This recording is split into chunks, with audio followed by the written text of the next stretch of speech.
आवाज़ आ रही है क्लियर सबको? ओके ओके, चलिए स्टार्ट करते हैं। लास्ट लेक्चर में अगर हम बात करें तो हम बेसिक हमने आपका डिफरेंशियल इक्वेशंस ऑफ मोशंस को तो पढ़ ही लिया था, फिर हम ग्राफिकल स्ट्रक्चर पर आ गए थे। और उसमें हमने पोजीशन टाइम ग्राफ को डिस्कस करा था सबसे पहले। इन्हें डिस्कस करा था हमने, पोजीशन टाइम कर्व को। अब हम थोड़ा सा प्रोसेस को आगे बढ़ाएंगे। पहले तो हमने पोजीशन टाइम कर्व की स्टडी करे, आपने देखा तीन तरीके से थे। अब हम शुरुआत जो करने वाले हैं वो करेंगे वेलोसिटी टाइम कर्व से। इससे करेंगे हम velocity time curve, velocity time curve या ग्राफ बोल देते हैं। ठीक है, कैसे कैसे वन बाय वन बात करेंगे। सबसे पहले हम बात करते हैं किसकी, मैं एक्सिस ड्रॉ कर देता हूं जिन पर हम ग्राफ प्लॉट करेंगे। नंबर वन,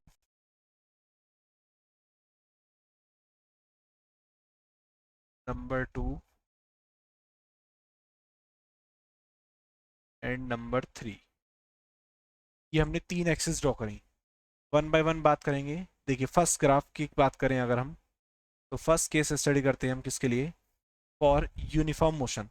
आपकी जानकारी के लिए बता देते हैं, ये वेलोसिटी एक्सिस है और ये आपकी टाइम एक्सिस है। सिमिलरली ये वेलोसिटी एक्सिस है और ये क्या आपकी टाइम एक्सिस है।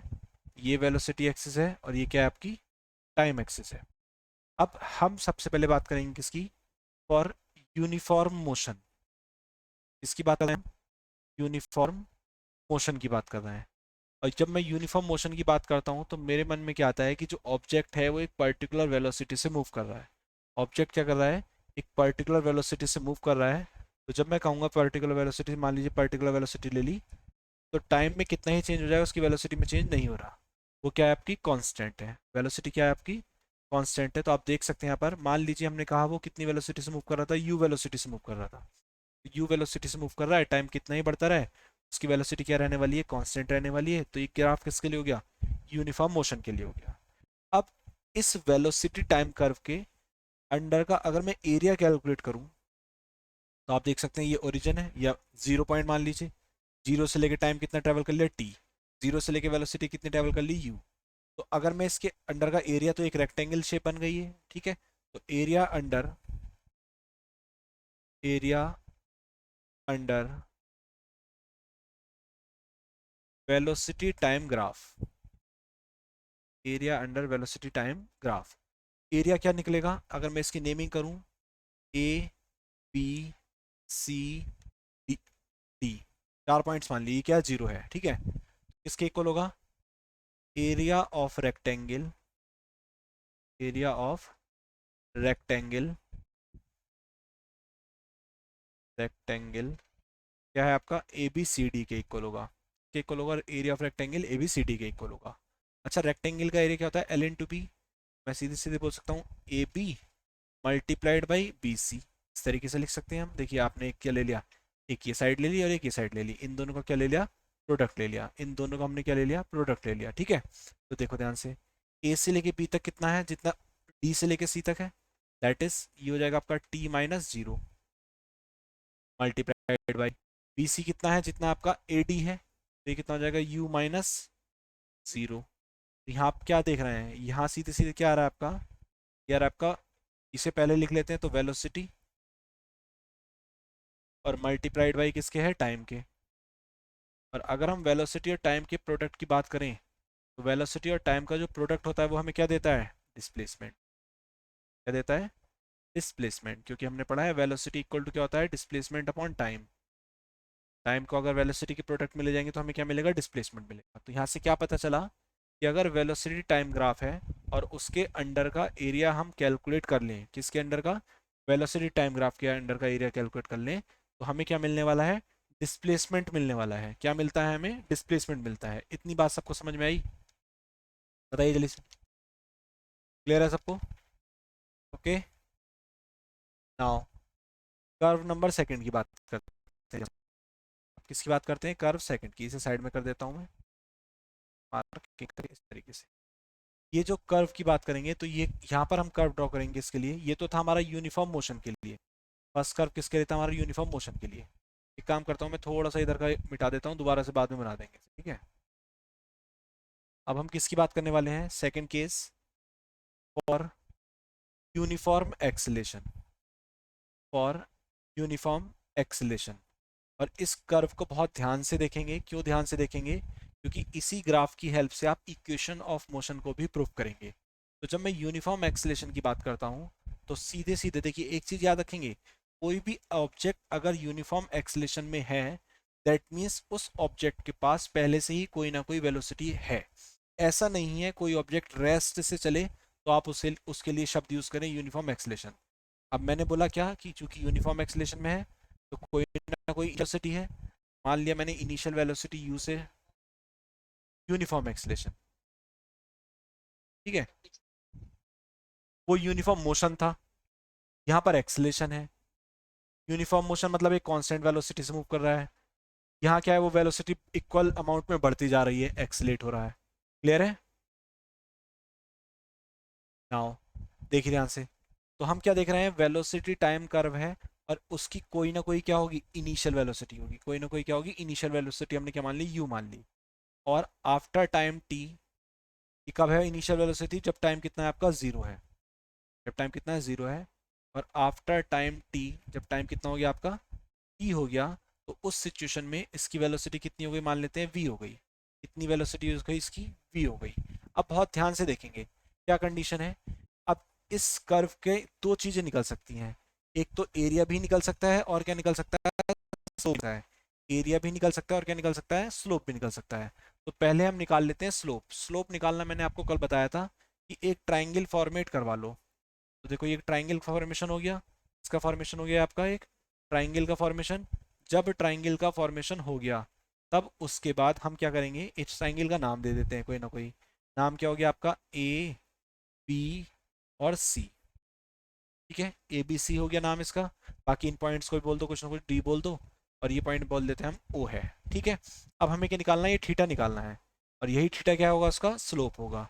तो जब मैं इसका स्लोप निकालूंगा, slope of velocity time graph, इसकी बात करूंगा मैं, slope of velocity time graph की बात करूंगा, तो मुझे क्या निकालना है, स्लोप को किससे रिप्रेजेंट करते हैं, एम से। वही किसके इक्वल होगा, टेन थीटा के भी इक्वल होगा। और वही कितना हो जाएगा आपका, A B upon B C. कितना हो जाएगा, ए बी और डिवाइडेड बाई कितना, B C. A B upon B C. अच्छा देखिए ध्यान से, ए से लेके बी तक की डिस्टेंस कितनी हो जाएगी, वी माइनस यू। क्यों? क्योंकि देखो आप यहाँ से लेके ओरिजिन से इस पॉइंट तक की वेलोसिटी को डिनोट कर रहा है वी से, और यहाँ तक का डिनोट कर रहा है यू से। ए बी कितना हो जाएगा आपका, वी माइनस यू। कितना हो जाएगा, V minus U divided by B से लेके सी तक कितना हो जाएगा, टी माइनस जीरो। कितना हो जाएगा, टी माइनस जीरो। ठीक है, तो यहाँ क्या ऑब्जर्व कर रहे हैं हम, change in velocity with respect to time. क्या ऑब्जर्व कर रहे हैं, change in velocity with respect to time. यही क्या होता है आपका, एक्सेलरेशन होता है। क्या होता है आपका, एक्सेलरेशन होता है। तो हमने यहाँ से क्या सीखा, यहाँ से मोस्ट इंपॉर्टेंट थिंग हमें पता चली कि अगर वेलोसिटी टाइम ग्राफ है, अगर क्या है आपके पास एक वेलोसिटी टाइम ग्राफ है, तो उससे दो चीज़ें कैलकुलेट कर सकते हैं आप। क्या क्या, अगर आप एरिया निकालेंगे ग्राफ के अंडर का, तो आपको मिलेगा क्या, डिस्प्लेसमेंट। एरिया निकालने पर क्या, डिस्प्लेसमेंट। ठीक है, एरिया निकालने पर क्या मिलने वाला है, डिस्प्लेसमेंट। और अगर आप क्या निकाल देंगे, स्लोप ऑफ द कर्व निकाल देंगे, स्लोप, तो उस सिचुएशन में आपको क्या मिलेगा, आपको एक्सेलरेशन। स्लोप के केस में क्या मिलने वाला है आपको, एक्सेलेशन मिल जाए। इतनी बात सबको समझ में आई? तो आप दोनों केसेस देख भी सकते हैं क्या, जब हमने एरिया निकाला वेलोसिटी टाइम कर्व का तो हमें क्या मिला, डिस्प्लेसमेंट मिला। और जब हमने स्लोप निकाला वेलोसिटी टाइम कर्व का तो हमें क्या मिल गया, एक्सेलरेशन मिल गया। क्या मिला हमें, एक्सेलेशन। इस तरीके से अगर मैं इसी कर्व का एरिया निकालूं, देखो इस कर्व के अंदर ही क्या बनना है, नीचे एक ट्रापेजियम बनना है, या फिर मैं दो पार्ट्स में डिवाइड कर सकता हूँ, एक ट्राइंगल और एक क्या है, रेक्टेंगल। ऐसे सम करके मैं निकाल सकता हूँ। तो जब मैं एरिया निकालूंगा तो मुझे क्या मिल जाएगा, डिस्प्लेसमेंट मिल जाएगा। लेकिन हमने क्या निकाला है, यहाँ पर स्लोप निकाला है, तो हमें क्या मिला है, एक्सेलरेशन मिला है। इतनी बात सबको समझ में आई? बताइए जल्दी से, क्लियर है सबको? सेकंड वाला को बिल्कुल देखते हैं, एक बार देखते हैं। देखिए हमारे पास एक कर्व था यूनिफॉर्म मोशन के लिए, यूनिफॉर्म एक्सेलरेशन के लिए, सॉरी। एक्सेलेशन की जब बात करते हैं तो हम बोलते हैं चेंज इन वेलोसिटी। और अगर कोई ऑब्जेक्ट रेस्ट से ही स्टार्ट हो तो उसका एक्सेलेशन यूनिफॉर्म नहीं होता, क्योंकि वो एक पर्टिकुलर एक्सेलेशन गेन करने के लिए अपनी वेलोसिटी में वेरिएशन ज़्यादा कराता है कम टाइम में। मतलब टाइम के अकॉर्डिंग चेंज करता जाता है। अब हमने क्या कहा, एक ऑब्जेक्ट है जो u वेलोसिटी से चल रहा था, आफ्टर टाइम t उसकी वेलोसिटी कितनी हो गई, v हो गई। तो जब उसकी वेलोसिटी u से लेके कहाँ तक हो गई, v तक हो गई, कितने टाइम में, 0 से लेके t टाइम में, तो ग्राफ कौन सा हो गया, ये जो डार्क लाइन है। ठीक है। अभी हमने क्या करा, इस ग्राफ का स्लोप निकाला, और स्लोप निकालने का तरीका मैंने बताया था, पॉइंट्स मार्क करो और पॉइंट मार्क करके एक ट्राइंगल का फॉर्मेशन कर लो। तो यहाँ पर भी देख सकते हैं आप, हमने क्या करा, एक ट्राइंगल का फॉर्मेशन करा, और जब ट्राइंगल का फॉर्मेशन हो गया तो उस सिचुएशन में हमने थीटा निकाला। थीटा क्या होता है, स्लोप होता है, और यही थीटा क्या है, वास्तव में टेन थीटा है स्लोप जो है। टेन थीटा क्या होता है, परपेंडिकुलर अपॉन बेस। परपेंडिकुलर कितना था, ए से लेके बी तक, बेस कितना है, बी से लेके, तो टेन थीटा कितना हो गया आपका, A B upon B C. A B की वैल्यू की बात कर लो आप, देखो ध्यान से कैसे करोगे, इस पॉइंट तक का तो हो गया v, और इस पॉइंट तक हो गया u ओरिजिन से, तो ये रिमेनिंग कितना पोर्शन बचा आपका, ये बच गया v माइनस यू। और टाइम के डिफरेंस की बात करें तो कितना बचा गया, t माइनस जीरो। तो आपने वही करा, v minus you upon T minus zero. तो यहाँ पर आप क्या देख रहे हैं, चेंज इन वेलोसिटी हो गया, अपॉन में क्या हो गया, टाइम हो गया, और change in velocity with respect to time ही क्या होता है आपका, एक्सेलरेशन होता है। क्या होता है आपका, एक्सेलरेशन होता है। बात समझ में आई है। ठीक है। अभी इधर देखो, जो वेलोसिटी टाइम ग्राफ है उसके दो पोर्शन है, एक तो आप एरिया निकाल सकते हैं, एक आपके निकाल सकते हैं स्लोप निकाल सकते हैं। जब आप एरिया निकालेंगे तो उस सिचुएशन में क्या एग्जिस्ट करेगा आपका, डिस्प्लेसमेंट एग्जिस्ट करेगा। एरिया निकालने पर क्या मिलेगा आपको, डिस्प्लेसमेंट मिलेगा, और स्लोप निकालने पर आपको क्या मिलने वाला है, एक्सेलेरेशन मिलने वाला है। क्या मिलने वाला है आपको, एक्सेलेरेशन मिलने वाला है। जैसे कल हमने पोजीशन टाइम कर्व का क्या निकाला था, स्लोप निकाला था। पोजीशन टाइम ग्राफ का जब हमने स्लोप, और जब हमने स्लोप कैलकुलेट करा था तो उससे हमें क्या मिली थी, वेलोसिटी। पोजीशन टाइम कर्व के स्लोप से हमें क्या मिली थी, वेलोसिटी मिली थी। ठीक है। टी माइनस जीरो का बेटे कॉन्सेप्ट ऐसे है, देखो इस पॉइंट पर टाइम कितना है, जीरो। ये देखो यहाँ मिला देता हूँ नीचे, टाइम कितना है इस पॉइंट पर, जीरो। और इस पॉइंट पर टाइम कितना है, टी है, यहाँ पे टाइम कितना है, टी है। तो हमें इन दोनों के बीच का टाइम डिफरेंस चाहिए, तो final time minus initial time, इसीलिए हमने क्या करा, टी माइनस जीरो करा। बात समझ में आई, बताओ जल्दी से। Okay okay. चलिए, तो अब हम थोड़ा सा और आगे बढ़ते हैं इसमें। वेलोसिटी टाइम कर्व का हमने मेन ग्राफ देख लिए, डिटेल ग्राफ बाद में देखेंगे और डिफरेंट टाइप के। अब मैं बात करता हूँ किसकी, एक्सेलेरेशन टाइम कर्व की। देखो, एक्सेलेरेशन टाइम कर्व अगर किसी भी तरीके का, मैंने बोला कोई ऑब्जेक्ट कैसे चल रहा है, यूनिफॉर्म एक्सेलेरेशन से चल रहा है। मान लीजिए मैं किसकी बात कर रहा हूँ, एक्सेलरेशन टाइम ग्राफ की, इसकी बात कर रहा हूँ मैं, एक्सेलेरेशन टाइम ग्राफ की। और मैंने बोल दिया क्या, कि कैसा चल रहा है वो आपका, और यूनिफॉर्म, ये कह लो कांस्टेंट एक्सेलेरेशन से चल रहा है, कांस्टेंट एक्सेलेरेशन।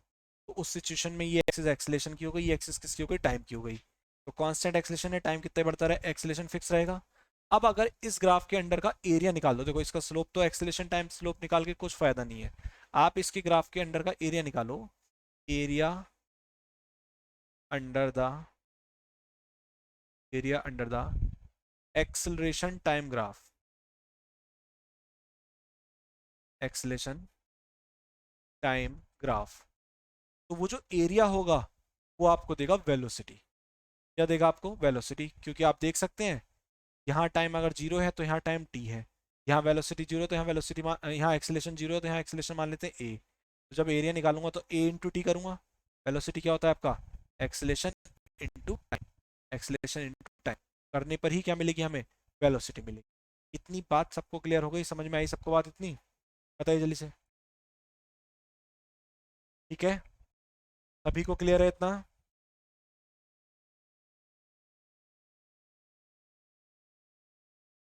ओके, चलिए, क्या चीज़, कुछ पूछा किसी ने,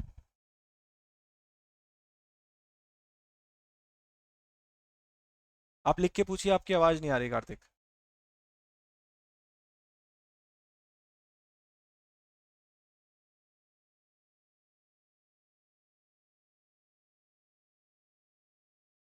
देखिए ध्यान से, पीएस की कहानी हो गई।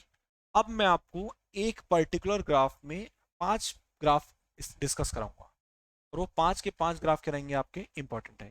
पूछो कार्तिक, जो पूछना है जल्दी से।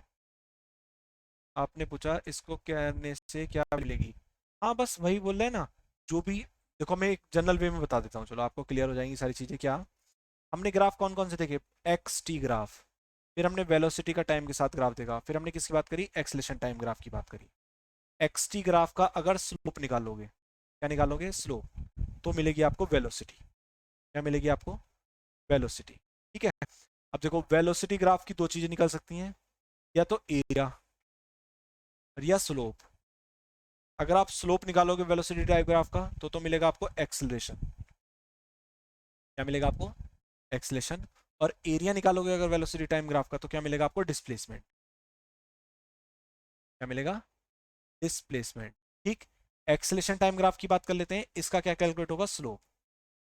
एक्सेलरेशन टाइम ग्राफ का क्या कैलकुलेट होगा? स्लोप। और जब sorry area, acceleration time graph का क्या कैलकुलेट होगा? आपका एरिया। और जब हम इसका एरिया निकालेंगे तो हमें क्या मिलेगी? वेलोसिटी। तो अगर आप ध्यान से देखें इस डाटा को जो मैंने यहाँ लिखा है, तो तीन चीजें हैं: डिस्प्लेसमेंट, वेलोसिटी, एक्सेलरेशन। स्लोप निकालने पर एक स्टेप आगे जा रहे हैं, स्लोप निकालने पर एक स्टेप आगे जा रहे हैं, और एरिया निकालने पर एक स्टेप पीछे आ रहे हैं। एरिया निकालने पर एक स्टेप कहाँ आ रहे हैं? पीछे आ रहे हैं। सही है। पोजीशन टाइम ग्राफ का स्लोप निकालो वेलोसिटी, वेलोसिटी टाइम का स्लोप निकालो एक्सेलेरेशन, एक्सेलेरेशन टाइम का एरिया निकालो वेलोसिटी, वेलोसिटी टाइम का एरिया निकालो डिस्प्लेसमेंट। कंसेप्ट क्लियर है इसको? बोलिए जल्दी से। ओके, नाउ आगे बढ़ते हैं, देखिए ध्यान से। अब मैं आपको पोजीशन टाइम ग्राफ की एक ही ग्राफ में सारी डाटा दे देता हूँ। कैसे? देखिए ध्यान से। एक्सेलेरेशन टाइम ग्राफ एक बार और बता दें, चलो देखो। एक्सेलेरेशन टाइम ग्राफ क्या है? बेसिकली हमने बोला कोई ऑब्जेक्ट क्या चल रहा है आपका? कांस्टेंट एक्सेलेरेशन से चल रहा है। अब देखो ये एक्सेलेरेशन की मैं इस पॉइंट पर जो है, इस पॉइंट पर एक्सेलेरेशन 2 मीटर पर सेकंड स्क्वायर है। तो कितना ही टाइम बढ़ा लो वो एक्सेलेरेशन कितना रहने वाला है? 2 मीटर पर सेकंड स्क्वायर रहने वाला है। अब ये एक लाइन खींच गई, इसके अंडर का एरिया मतलब क्या? इसे ब्लंद करना पड़ेगा, तो एक रेक्टेंगल का फॉर्मेशन हो गया ये। और इस रेक्टेंगल का एरिया क्या होगा? L into B. तो एल कितना है आपका? एक्सेलेरेशन के बराबर है, बी कितना है आपका? टाइम के बराबर है। एक्सेलेरेशन और टाइम की मल्टीप्लाई करेंगे, क्या मिल जाएगा आपको? वेलोसिटी मिल जाएगी। ठीक है, बात समझ में आई इतनी? ओके, नाउ ओके ओके, देखिए ध्यान से। अब बहुत ध्यान से समझेंगे, हम आपको एक ही ग्राफ में कई सारी चीजें बताएंगे। कैसे? देखिए ध्यान से, याद करने के पर्पज से है ये। नोट्स सबको मिल गए आपको?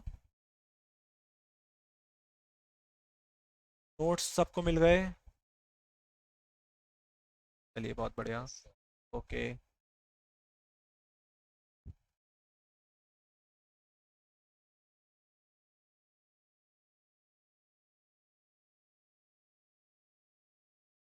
देखिए ध्यान से। आप केवल इस शेप को याद रख लीजिए। आप केवल किसे याद रख लीजिए? इस शेप को। ये क्या है बता रही है वो भी मैं बता देता हूँ आपको। ये ग्राफ नंबर 1 है हमारे पास, ये ग्राफ नंबर 2 है हमारे पास, ये ग्राफ नंबर 3 है हमारे पास, ये ग्राफ नंबर 4 है हमारे पास, और ये ग्राफ नंबर 5 है हमारे पास। क्या मतलब हो गया? पोजीशन टाइम ग्राफ के 5 कर्व बन सकते हैं। पोजीशन टाइम के क्या बन सकते हैं? 5 कर्व बन सकते हैं। पहले केस में अगर बात करूं तो थीटा कितने डिग्री है आपको? 0 डिग्री है। क्योंकि क्या है? एक्स इस एक्सिस के क्या है? पैरेलल है पहला ग्राफ। और थीटा 0 है तो स्लोप 0 है। और स्लोप 0 होने का मतलब क्या? वेलोसिटी कितनी है उसकी? 0 है। और वेलोसिटी 0 होने का मतलब क्या है? बॉडी कैसी है आपकी? रेस्ट में। तो आपने जो पहला कर्व बना था, पढ़ा था स्टेशनरी ऑब्जेक्ट के लिए, वो कुछ इसी कर्व को पढ़ा था बस केवल। ठीक है। दूसरे कर्व की बात कर लेते हैं। उसमें थीटा क्या है? कांस्टेंट है। आप देख सकते हैं कर्व लाइन है तो उसमें क्या है? थीटा आपका क्या है? कांस्टेंट है, उसमें कोई वेरिएशन नहीं हो रहा। और जब थीटा कांस्टेंट है तो उसकी वेलोसिटी भी क्या रहने वाली है? कांस्टेंट रहने वाली है। वेलोसिटी क्या रहने वाली है? कांस्टेंट रहने वाली है। और वेलोसिटी कांस्टेंट होने का मतलब क्या? Body is in uniform motion. Body is in uniform motion. सही है। दूसरा कर्व अभी हमने बताया था, जब आपने पोजिशन टाइम पढ़ा था कल, तो यूनिफॉर्म मोशन का कर्व बताया था हमने। अब आते हैं तीसरे कर्व की तरफ। तीसरा कर्व क्या कहता है? तीसरा कर्व कह रहा है, देखो आप देख रहे हैं कि जैसे जैसे टाइम बढ़ रहा है थीटा की वैल्यू क्या होती जा रही है? कम होती जा रही है। थीटा की वैल्यू क्या होती जा रही है? कम होती जा रही है। तो theta is decreasing. Theta is decreasing. कैसे? With time. With time. और जब थीटा डिक्रीज कर रहा है तो वेलोसिटी भी क्या होगी? डिक्रीज होगी टाइम के रेस्पेक्ट में। और वेलोसिटी डिक्रीज होगी तो कैसी मोशन होगी? नॉन यूनिफॉर्म मोशन हो जाएगी। कैसी मोशन हो जाएगी आपकी? नॉन यूनिफॉर्म मोशन हो जाएगी। नॉन यूनिफॉर्म मोशन हो जाएगी। ठीक है, ये तीसरा कर्व था। Number 4 curve. नंबर 4 कहता है थीटा की वैल्यू टाइम के साथ साथ क्या होती जा रही है? बढ़ती जा रही है। हम क्या लिखेंगे? Theta is increasing. Theta is increasing with time. Theta क्या है, टाइम के साथ साथ इंक्रीज हो रहा है। थीटा इंक्रीज होगा तो वेलोसिटी भी क्या होगी आपकी, इंक्रीज होगी। वेलोसिटी इंक्रीज होगी तो सिचुएशन अभी भी कैसी रहेगी, लेकिन नॉन यूनिफॉर्म मोशन। कैसी रहने वाली है, नॉन यूनिफॉर्म मोशन। ठीक है, क्लियर है। नंबर 5 में अगर थीटा की बात करें तो थीटा की वैल्यू कैसी है, ग्रेटर देन 90 डिग्री है। थीटा ग्रेटर देन कैसा है, 90 डिग्री। और ग्रेटर देन 90 होगा तो टेन थीटा जो रहेगा वो आपकी कैसी वैल्यू देगा, निगेटिव वैल्यू देगा, क्योंकि टेन 90 से ऊपर जब जाते हैं तो वैल्यू निगेटिव मिलने लगती है। तो निगेटिव तो है रिजल्ट, वेलोसिटी क्या रहेगी आपकी, निगेटिव तो रहेगी, बट क्या रहने वाली है, कांस्टेंट, क्योंकि एक देखो स्ट्रेट लाइन कर्व है ये भी क्या है, एक स्ट्रेट लाइन कर्व है। तो वेलोसिटी क्या रहने वाली है, कांस्टेंट रहने वाली है। इसका मतलब ये मोशन कैसी रहेगी आपकी, मोशन यूनिफॉर्म ही रहेगी। मोशन कैसी रहेगी आपकी, यूनिफॉर्म मोशन रहेगी। इतनी बात सबको समझ में आई। एक बार फिर से सुनो, एक एक स्टेप को फॉलो करते हुए मैं एक एक बार फिर से पांचों चीजें बता देता हूँ। देखो, एक तरीके का ग्राफ याद रख लो और आपको 10 ग्राफ याद आ जाएंगे। 10 ग्राफ याद करा दूंगा मैं, 10। ठीक है, क्योंकि आपको मैंने बेसिक कंसेप्ट बता दिए हैं। देखो, फर्स्ट कर्व क्या कहता है आपका, फर्स्ट कर्व कहता है कि टाइम एक्सिस के रेस्पेक्ट में क्या हो, आप पैरेलल हो। और मैंने आपको बताया था कि पोजीशन टाइम ग्राफ का जब मैं क्या निकालता हूँ, स्लोप। स्लोप मतलब क्या, टेन थीटा। तो वो क्या देता है मुझे, वो देता है मुझे वेलोसिटी। मैंने बताया था अभी अभी आपको। ठीक है, तो देखो यहाँ से अभी हम वही करने वाले हैं। पहले कर्व होता होगा 0 डिग्री, क्योंकि पैरेलल है। जब स्लोप ही 0 हो गया तो वेलोसिटी भी क्या हो गई, 0 हो गई। तो बॉडी कैसी है आपकी, रेस्ट में है। दूसरे केस में थीटा क्या है, कांस्टेंट है। जब थीटा कांस्टेंट है तो वेलोसिटी स्लोप भी कांस्टेंट, और स्लोप कांस्टेंट तो वेलोसिटी भी क्या रहेगी, कांस्टेंट रहेगी। तो बॉडी कैसी रहेगी आपकी, यूनिफॉर्म मोशन में रहेगी। बॉडी कैसी रहेगी आपकी, यूनिफॉर्म मोशन में रहेगी। तीसरे केस में थीटा डिक्रीजिंग विद टाइम, जैसे जैसे थीटा ये बढ़ता जा रहा है, ग्राफ बन रहा है, थीटा क्या होता जा रहा है, कम होता जा रहा है टाइम के रेस्पेक्ट में। तो जाहिर सी बात है, थीटा कम तो स्लोप कम, और स्लोप कम तो वेलोसिटी भी क्या होती जाएगी, डिक्रीज विद टाइम होती जाएगी। कैसी मोशन रहेगी आपकी, नॉन यूनिफॉर्म मोशन रहेगी। चौथे केस में क्या होगा आपका, theta is increasing with time. Theta क्या होगा, टाइम के साथ साथ इंक्रीज होगा, तो वेलोसिटी भी क्या होगी आपकी, इंक्रीज होगी। Theta increase, velocity increase with time, तो कैसी मोशन है आपकी, नॉन यूनिफॉर्म मोशन। कैसी मोशन है आपकी, नॉन यूनिफॉर्म मोशन एग्जिस्ट करेगी। और नंबर 5, अगर थीटा आपका 90 डिग्री से ज़्यादा है, जो आप यहाँ देख रहे हैं, ठीक, और 90 डिग्री से ज़्यादा होगा तो टेन थीटा की वैल्यू कैसी रहेंगी, निगेटिव रहेंगी। और जब tan theta that is slope negative है तो वेलोसिटी भी क्या रहेगी, निगेटिव रहेगी। बट स्ट्रेट लाइन कर्व है तो साथ साथ क्या रहेगी, कांस्टेंट रहेगी। और वेलोसिटी कांस्टेंट होने का मतलब कैसी मोशन है आपकी, यूनिफॉर्म मोशन है। 5 के 5 कर्व में किसी को कुछ पूछना हो तो बताओ, बोलो जल्दी से। हाँ बोलो। फिफ्थ वाला बताएं, चलो देखो। हाँ, लिख के बताओ, लिख के, 5वीं के अलावा किसी और को कोई सा पूछना है तो चैट बॉक्स का यूज करो, चैट बॉक्स का।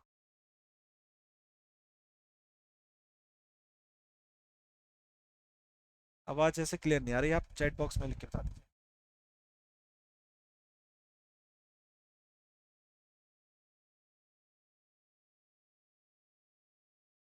5वीं के अलावा कोई सा पूछना है किसी को तो बताओ जल्दी। सबको फिफ्थ ही पूछना है,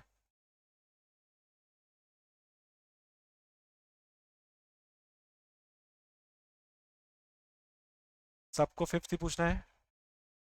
देखो ध्यान से, 5वां कर्व क्या है वास्तव में, मैं इसे अलग से बनाऊं तो ये कर्व ऐसे बनता है, कुछ ऐसे। यहाँ जब स्लोप निकालूंगा तो स्लोप निकलेगा ऐसे, इस एंगल के रेस्पेक्ट में। और ये एंगल क्या है, थीटा मान लेते हैं, ग्रेटर देन क्या हो जाएगा, 90 डिग्री। ये 90 हो गया।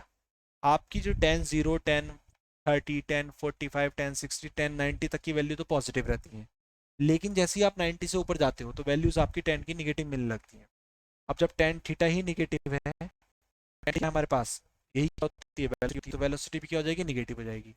लेकिन हम क्या देख रहे हैं, जैसे जैसे टाइम बढ़ रहा है वैसे वैसे पोजीशन उसकी क्या होती जा रही है, कम होती जा रही है। पोजीशन क्या होती जा रही है, कम होती जा रही है। इक्वल टाइम में इक्वल पोजीशन गैप क्या हो रहा है, कम हो रहा है। तो वेलोसिटी क्या रही है आपकी, निगेटिव तो है, लेकिन कैसी है आपकी, कौन, इसीलिए कौन सी मोशन होगी आपकी, यूनिफॉर्म मोशन होगी। क्लियर है सबको इतना।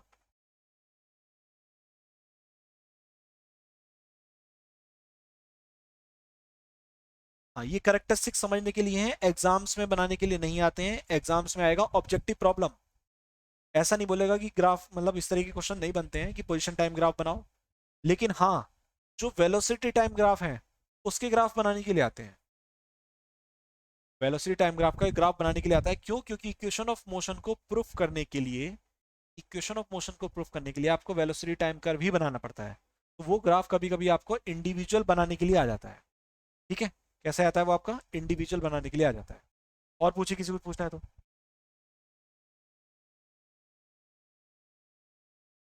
क्वेश्चंस भी होंगे, डोंट वरी, फिलहाल इतने में किसी को कुछ पूछना है तो पूछिए। कंसेप्ट क्लियर है, डाटा क्लियर है सबका? ठीक है, चलिए देखिए ध्यान से अब समझ लीजिए कहानी क्या है। वह वही कहानी जो मैंने कल बताई पोजीशन टाइम कर्व की, मैंने बता दी थी कि भाई क्वेश्चन कैसा होगा, ऐसे ग्राफ होगा, कुछ वैल्यूज गिवन होंगी, पर्टिकुलर पर्टिकुलर टाइम पर कुछ वैल्यूज गिवन होंगी, और आपसे एक्स टी ग्राफ के बाद क्या पूछ लेगा, वेलोसिटी पूछ लेगा। तो क्या आप वो वेलोसिटी निकाल सकते हैं? बोलो जल्दी से। कल कैलकुलेट करवाई थी मैंने, डाटा डिफरेंट डेटा पुट करके, आपने क्या करा था, स्लोप निकाला था स्लोप।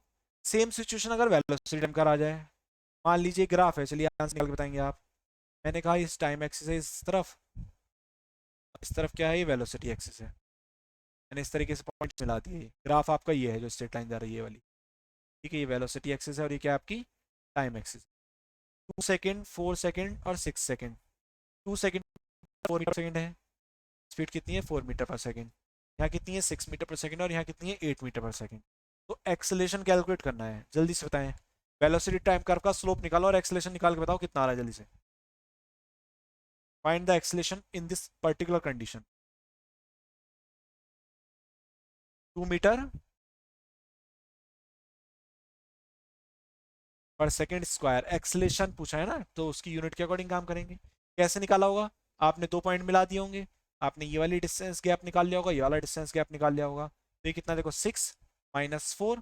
तो एक्सेलेशन क्या होता है, final velocity minus initial velocity divided by final time minus initial time. तो ये कितना हो गया, 6 - 4 कितना हो गया आपका, 2 हो गया।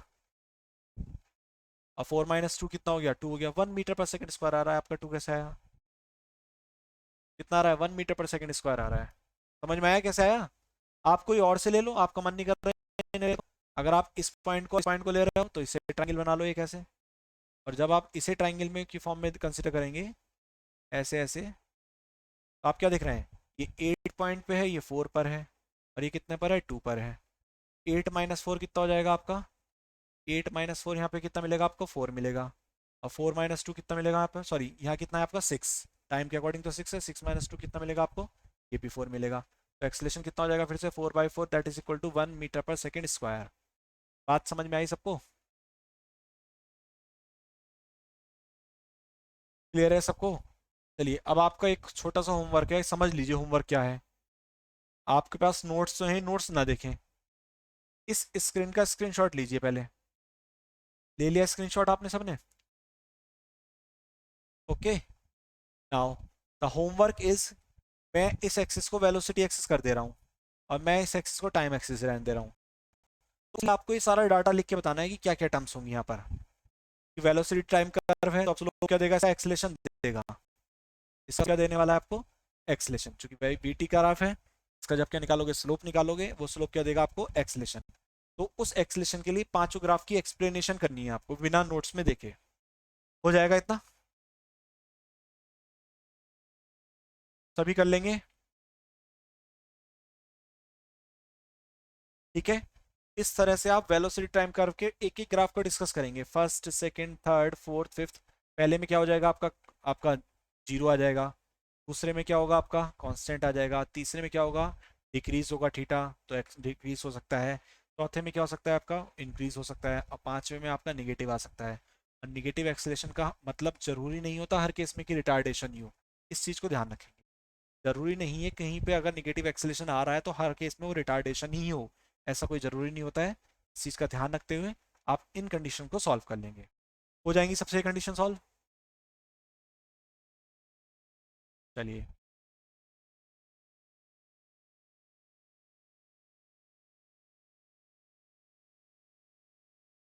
ठीक है। तो ये हो गया आपका ग्राफिकल पोर्शन का बेसिक कंडीशन।